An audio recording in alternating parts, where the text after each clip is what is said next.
So, Okay. so the yeah, so it's province-wide. There was about 15,000, excluding last year's situation, and I think pandemic played a part in the numbers. So it is a fairly big organization in Ontario. The at the local level at the school, I'd say annually we have, the high school has roughly 100 students maybe per grade. So I would say we have about 10% of the population at the school does get involved, at least initially, and then depending upon how they do, those numbers typically dwindle because we kind of focus on the competition side of DECA. So we've had it in the school for, I'm going to say, roughly a decade now, and it's always kind of represented that percentage, right around 10 or so percent of the student body. Each year slightly different numbers, but yeah, the focus for us has been on sort of the either individual or team components or competitions, and basically they're all role plays. And so what the students do is, as part of this organization or this club, they practice cases from DECA in previous years, as well as exams to prep them for the role play and exam they have to do at either what's called the regional level, which is the sort of first round of competition. And then those that are successful through the regional competition, they then can advance to what's called provincials here in Ontario. And then if a team is fortunate enough, then they can move on to what's called the Worlds or the ICDC, which is held in the US annually, obviously with the exception of the last 2 years due to pandemic. Last year, I believe they canceled it, and then this year they're doing a virtual experience. Okay. Yeah. So I don't know kind of what you would like to know, like what the club entails, or Yeah, it would be like kind of like, first of all, if students, so about 40 students, is that 40 to 50 students in yeah, total roughly. Yeah. are members. Yeah. Does it take anything to be a member? Do they have to apply? Do they have to be admitted? How does that work? So I don't typically have too much of an application process other than trying to ensure that the student will make a complete effort and do their best, because I don't want to stretch a student too far, right? If they're doing 7 or 8 different initiatives, then the amount of time it takes to be successful at DECA becomes challenging. So I do try to make kids think about that and make them understand that it's okay not to be part of everything. And I don't want to shoot a kid down in terms of saying it's not for you. So I always do accept kids, and then kind of the regionals is I guess that barometer, so those who advance can keep moving through. So I try to make it, because I think that there's a lot of value in DECA. The best way I could describe it, in the competition fields that we typically enter in, it's almost like a mock interview for the students. And so I really like that component, because students don't have a lot of opportunity to have to think off the cuff.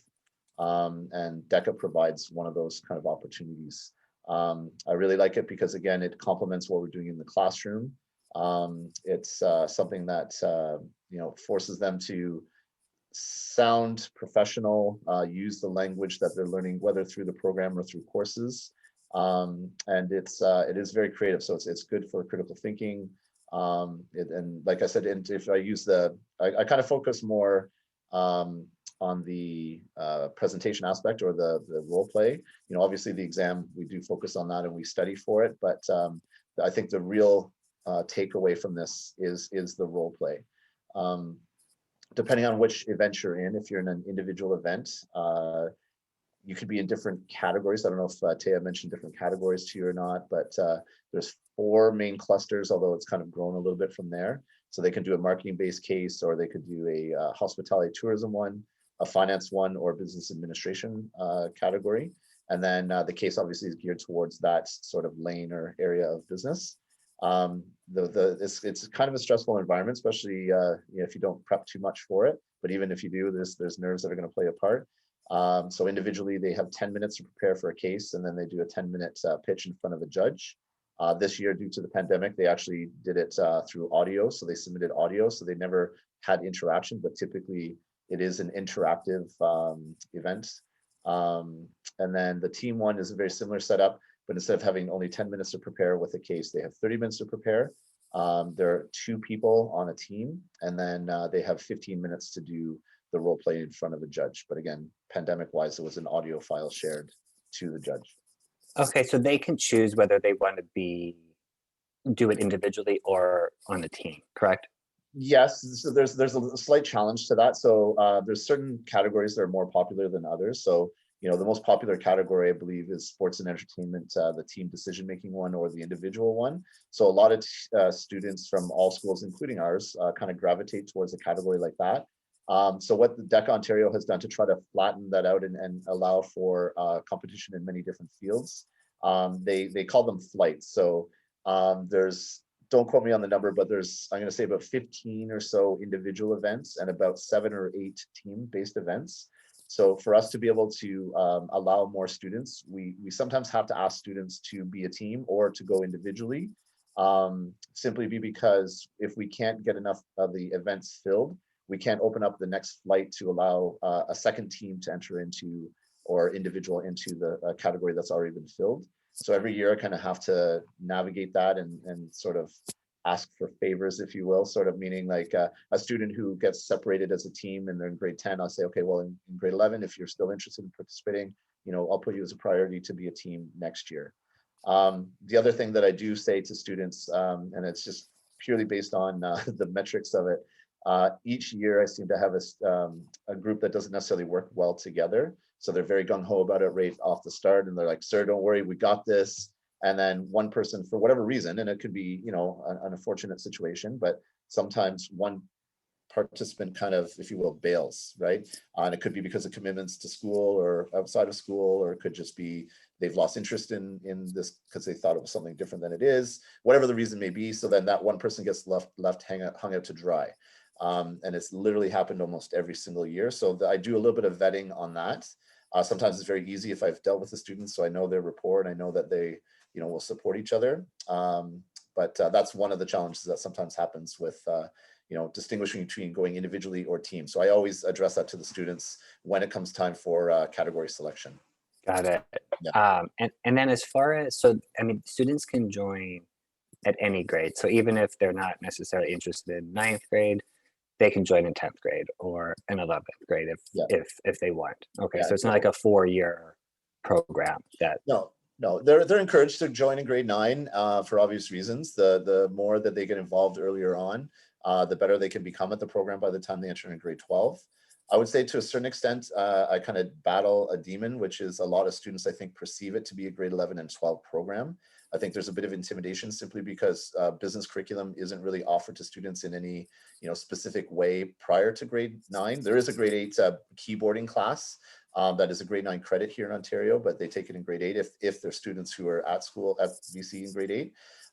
So one of the challenges I do have is that just trying to get kids to not look at it as a senior or junior level program. Okay. And then as far as like time commitment, once they join, do you guys meet every week? And yeah, so what's kind of involved in being a member of DECA? So the commitment is a once a week in person. Again, due to pandemic, I was doing virtual meetings like this after school in the evening. So I'd come home and they would be at home and we would conduct our meeting as we would. But outside of pandemic time, it's been kind of staple on a Thursday afternoon, starting very early in the school year. Basically within the first 2 weeks, they're selecting their program or their event. And then I break down the exam and the role play into different weeks. I do different elements of it, try to be as transparent as possible so the students know how to study, how to pick up on language, how to basically control the things they can control. That's kind of how I deal with it, because students obviously get very nervous. So the role play, I spend a lot more time dealing with those nerves because those seem to be much bigger. But I really try to stress what I just said, the idea of control what you can control. So as an example, the judge that you get, you can't control who that person is. You can't control their facial expressions and their level of interest and what might be going through their head. So what can you control? Well, you can control the format of your role play. You don't know what the case is going to be, but again, going back to that statement, you can control here's how I'm going to set it up. I'm going to provide an agenda. So that doesn't matter what the case is. I'm going to then, do performance indicator number 1 first, and 2 and 3, and follow it through that. So, just trying to get them to think about it in a generic way so that they can insert the individual unique things as they go along, to try to just reduce the stress of the event. Okay. Yeah. And what kind of success has VC students had recently? So to go back to the sort of levels, so regionals is a guaranteed. If you're part of it, you pay your dues, you go to regionals. So typically, I'd say 90% of them go. Some end up, like I said, some teams don't end up making it, or individuals don't go because of whatever reason. But provincials is typically the furthest most students go at Villanova. We've had one group go to ICDC in the years that I've been a part of it, which was great. They ended up going to Nashville, and they had an amazing time. Oh, wow. Yeah, but the thing that I tried to do, because DECA is one of those clubs so far, I would say, that kids enjoy, but they don't necessarily look at it like the things that they are passionate about. So like that sports team or whatever. So I really try to impress upon them, like ICDC is not just something where you can just pour a couple hours in and then expect the results. Like it's just like a sport. It's just like, musical. It's just like the concert band. Commitment. Yeah, the commitment part is really important. And so knowing that they want to be in band and sports, I only do it once a week in person, but the behind the scenes, what they need to do, and I give them the resources because we're allowed to do so. I give them practice exams and with answer keys and breakdowns of why that, because it's a multiple choice exam. So it doesn't only just tell them what the right answer, but it tells them why it's the right answer and why the other selections are incorrect. So a lot of it is self-study. So I do try to use some time during the weekly sessions for them to work together in their clusters or events, so that obviously the more people that are working on the material, the more familiar they can become with it, and they can learn more faster because it's not on your own. And it's a little bit more motivating when you work together rather than individually. Okay. So. And what kind of student typically do you see as members at Villanova College? Or, I'm assuming that they're advanced students, but is it, how would you describe like a typical student that's part of VC DECA? So to categorize it by age, again, I would say, the majority of students will be grade 11s or 12s, typically most years. I do try to recruit grade 9s in particular, knowing that there's advantage in going through. And then sometimes those grade 9s will help, in grade 10, they'll pull a few people in. It is mostly domestic students currently. And I've really tried to work on that component. I can give an example. So 2 years ago, there was a student who was in my, I think she was in my grades. Oh no, so it would have been maybe even last year.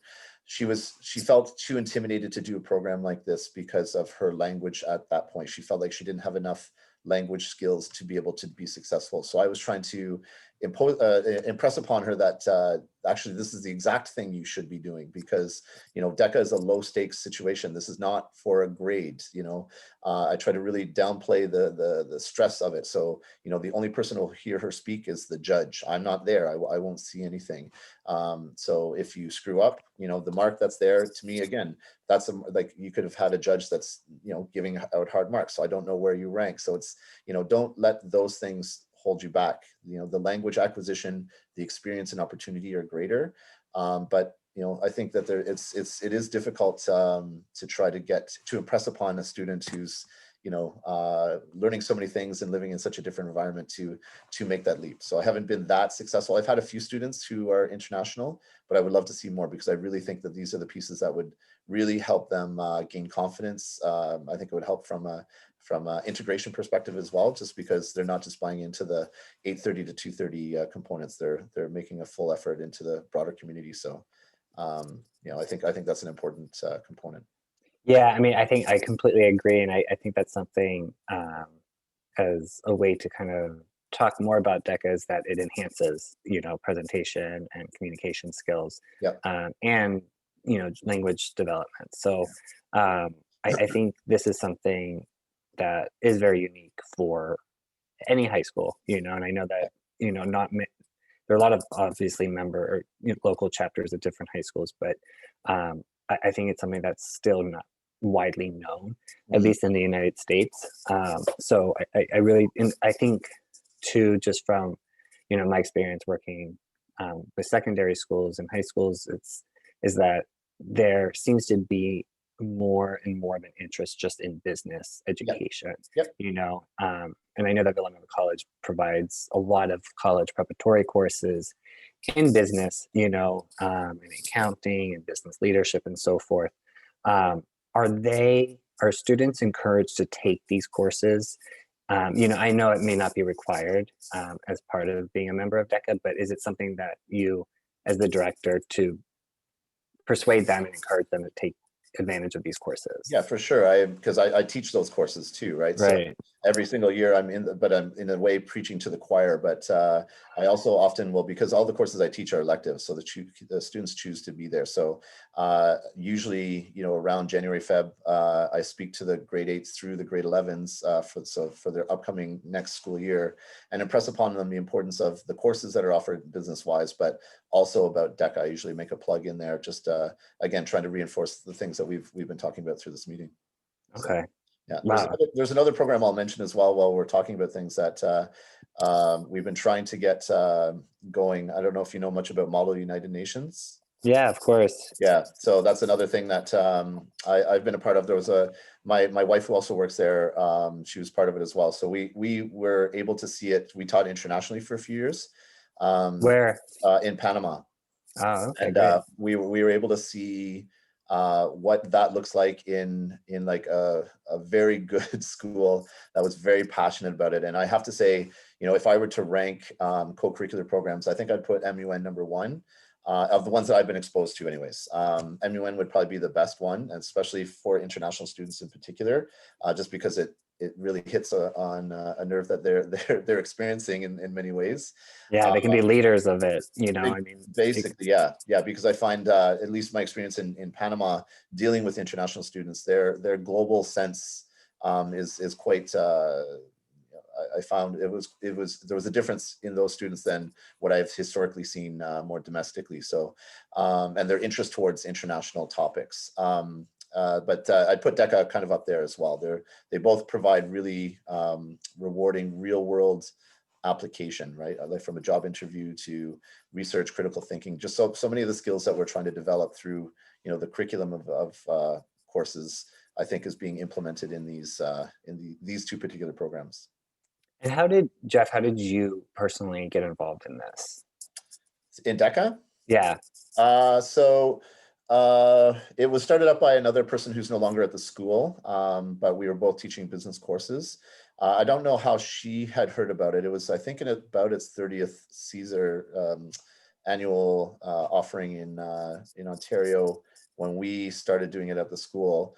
And then so I was affiliated. I was a part of it, but then this teacher ended up leaving, and I took over it from that point forward. So I've been part of it for basically the entire time. Wonderful. And are you from Canada? I am, yeah. I'm from near Toronto, but not in Toronto. Okay, great. Yeah, I have not yet been up there.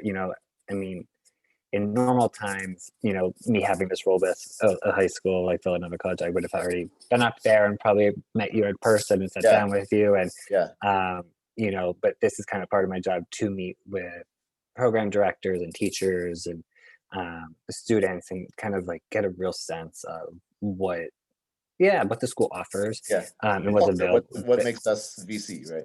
Yeah, exactly. And, just for them to know that this exists and that, to put it also on Amerigo's radar, that they know if they do have, because, a lot of times we have students, prospective students who nowadays really are interested in business and marketing, especially. And, so financial literacy as well is another big component of for me anyways, as a teacher, that's been one of my biggest focuses, simply because that's the thing that stimulates the students most. I think there's this interesting curiosity, I guess, about stock markets, about debt, anything financial literacy, like I said, based, but their knowledge is quite low. So, the questions that I get, I do a thing in my grade 11 accounting class. I call it Financial Fridays. I stole it from somebody else with permission, but basically what they said, and so I followed their model because I think it's awesome, is anytime we have this class on a Friday, at least 24 hours in advance. A kid just needs to bring up a topic, as long as it's financial literacy related, and that will be the starting point of our conversation on that class. So, you know, we don't have to talk about debits and credits every single day in accounting. This is a chance to talk about things. So, you know, when the scandal of the Panama Papers happened, or the Paradise Papers, whatever you want to call them, a kid was curious about it. So I said, don't do this, you'll end up in prison. But, you know, this is what it is. And so they learn a little bit more about the financial world around them. But they're very curious about things like mortgage debt. Is debt good or bad? Credit cards, how do they work? You know, investing. What does a balanced portfolio look like? That kind of stuff. They want to, you know, they hear about it at the dinner table, but they don't necessarily get enough information to feel comfortable. And even things like, because you know, I think it's a 401k is your equivalent to a retirement thing. So we have we have RSPs and a thing called a TFSA, which is different tax sort of sheltered programs they can use to invest. So I try to, and that one in particular, the TFSA starts at 18. So I try to talk to them about those things and ways to, you know, I don't know if you know the book, The Latte Factor, the idea of, you know, if you buy a latte every day, it doesn't feel like that much, $5-6, but when you take the cumulative total, you know, it adds up to be, quite a lot. So I'm in New York City, so yeah.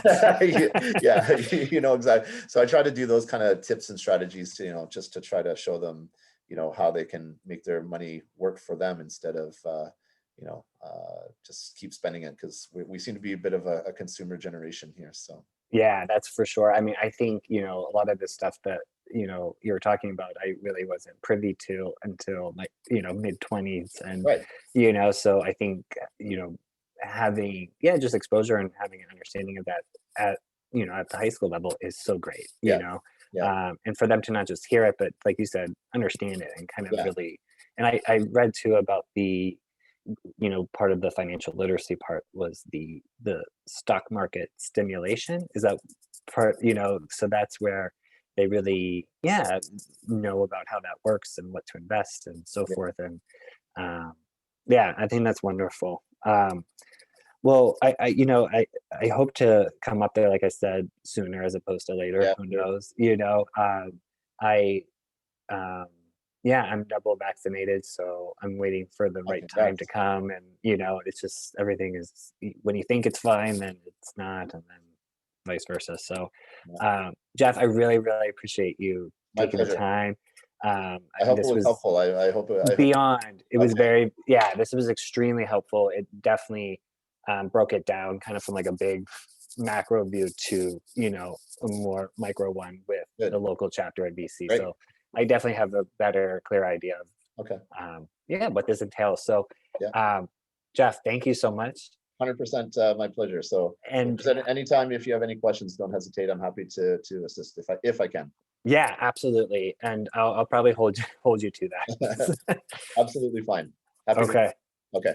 Thank you so much, Nice to Jeff. meet you. Yeah. Nice to meet you. Have a good day. Take care. Bye. Bye.